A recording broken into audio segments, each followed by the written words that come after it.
ये प्रश्न है और बहुत इंपॉर्टेंट प्रश्न है विमलेश कुमार ओरिया का। आप यहाँ तक पहुँचने के लिए अपनी लाइफ में क्या क्या सेक्रीफाइस किए हैं? आज शिव कुमार जी का लाइफस्टाइल, आपकी कारों का काफिला, वो सबको बहुत मोटिवेट करता है और लगता है कि यार हमें भी ये सब लेना है। तो सेक्रीफाइस क्या क्या करने पड़ते हैं इतनी बड़ी कामयाबी के लिए?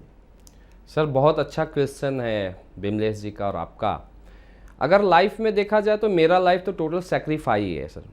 और मेरा ये बोलना है कि सक्सेस कुर्बानी मांगती है। ओके।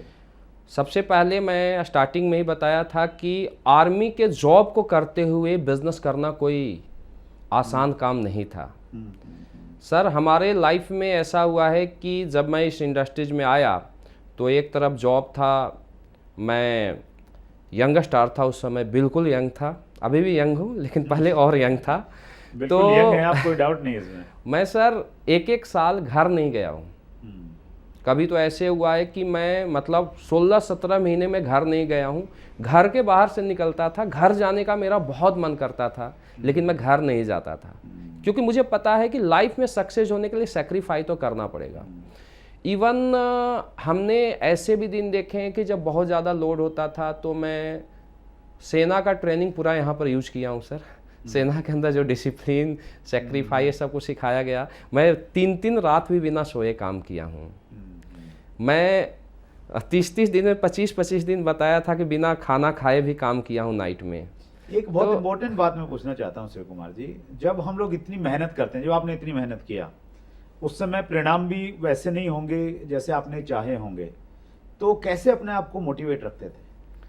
सर मैं बताना चाहूँगा कि जब 8 साल हमने स्टार्टिंग में डायरेक्ट सेलिंग किया था 2008 से 2016 तक, तो 2008 से 2016 तक मेरे पास बहुत छोटी सी अचीवमेंट थी। 8 साल में? हाँ 8 साल में। अच्छा। अगर 8 साल की बात किया जाए तो 8 साल में मेरा जो अचीवमेंट था वो 60 से 70 लाख के बीच था, लेकिन उससे ज़्यादा मेरे खर्चे हो चुके थे क्योंकि मैं शुरू से ही लीडरशिप किया हूँ, शुरू से ही आगे रहा हूँ। तो एक्सपेंसेस करने पड़ते बहुत ज़्यादा मेरा होता था कि आज मैं दिल्ली में हूँ तो अगला दिन मैं कोलकाता में रहता था, अगला दिन मैं बेंगलोर में रहता था। तो जो भी बिजनेस बोला, जो भी प्रिंसिपल बोला, उसे मैं फॉलो किया। सर मेरा मानना है कि अगर किसी भी इंसान का विज़न क्लियर हो, मकसद क्लियर हो, तो दुनिया का कोई ताकत उसे कामयाब होने से नहीं रोक सकती। मेरा पहले दिन से मुझे पता था कि अगर डायरेक्ट सेलिंग के दुनिया में एक व्यक्ति भी कामयाब हुआ है तो मैं भी कामयाब बनूंगा। सिर्फ मुझे ये समझने की जरूरत है कि कामयाब होने के लिए क्या क्या करना है।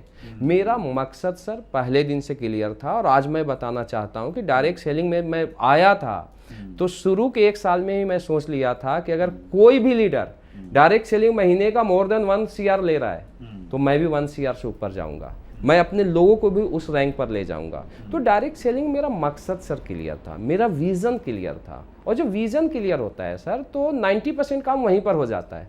मतलब हम तकलीफों को मत देखें, जो आपके विजन बोर्ड पे जो चीज़ें लिखी हुई हैं उनको देखेंगे तो फिर वहाँ से मोटिवेशन आता रहता है। Yes sir, yes sir. Great.